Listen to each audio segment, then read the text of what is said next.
લોકોને અંધારામાં રાખી ડીજીવીસીએલ ઓફિસમાં દારૂની મહેફિલ. ભરૂચ જિલ્લાના ઝઘડિયામાં ટાવર ફળિયાના એક મકાનમાં વીજળી ડૂલ થઈ હતી, જેથી ગ્રાહકે ડીજીવીસીએલની કચેરીએ વારંવાર ફોન કર્યો. 38 વાર કોલ કરવા છતાં પણ કોઈ જવાબ ન મળતા ગ્રાહક પોતાના પરિવાર સાથે કચેરીએ પહોંચ્યું, જ્યાં લોકોને અંધારામાં રાખી વીજ કર્મીઓ દારૂની મહેફિલ માણી રહ્યા હતા. કર્મીઓને ટલ્લી જોઈ તમામ ચોંકી ઉઠ્યા. દારૂની મહેફિલનો વિડીયો મોબાઈલ કેમેરામાં કેદ કરી લીધો, જે વિડીયો સોશિયલ મીડિયામાં વાયરલ થતાં ચકચાર મચી ગઈ છે. ઝઘડિયા નગરમાં આવેલા ટાવર ફળિયામાં ધવલ રાજેન્દ્ર શાહ રહે છે.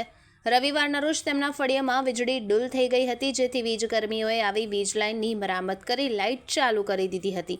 જોકે ધવલ શાહના મકાનમાં ઇન્વર્ટર ચાલુ હોવાથી તેમના મકાનમાં લાઇટ આવી કે નહીં તેમને જાણ થઈ ન હતી. બાદમાં માત્ર તેમના જ મકાનમાં લાઇટ ન હતી. ધવલ શાહે પોતાના મકાનમાં વીજ પુરવઠો ખોરવાયો હોવાની જાણ કરવા ઝઘડિયાની વીજ કંપનીમાં ફોન કર્યા. 1 કે 2 વાર નહીં, પરંતુ 38 વાર કોલ કર્યા છતાં પણ ત્યાંથી કોઈ જવાબ મળ્યો ન હતો.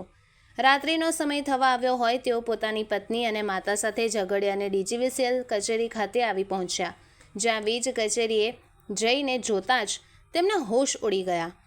38 જેટલા કોલ કર્યા હોવા છતાં ફોન નહીં ઉઠાવનારા વીજકર્મીઓ વરસાદી માહોલમાં કચેરીમાં જ જાહેરમાં દારૂની મહેફિલ માણી રહ્યા હતા. આ કર્મીઓ ફરિયાદી ધવલ શાહના મોબાઈલ ફોનના કેમેરામાં કેદ થઈ ગયા. વીજકર્મીઓએ કચેરીના ટેબલમાં દારૂના પેક બનાવી પી રહ્યા હતા. એક કર્મી તો હાથમાં રહેલી દારૂની બોટલ સંતાડી રહ્યો હોય તેમ પણ નજરે પડ્યો હતો. ત્યાં હાજર બંને કર્મીને કોઈ પણ પ્રકારનું કંઈ જ ભાન ન હતું. તેઓ સરખી રીતે જવાબ પણ આપી રહ્યા ન હતા. આ અંગે ધવલ શાહે જણાવ્યું કે અમારા મકાનમાં લાઇટ ન હોવાથી મેં અનેકવાર ફોન કર્યા, પરંતુ કોઈ ન ઉઠાવતું હોવાથી હું જાતે જ મારા પરિવાર સાથે વીજ કચેરીએ આવ્યો, પરંતુ અહીંનો નજારો જોઈને હું ને મારો પરિવાર ચોંકી ગયા હતા.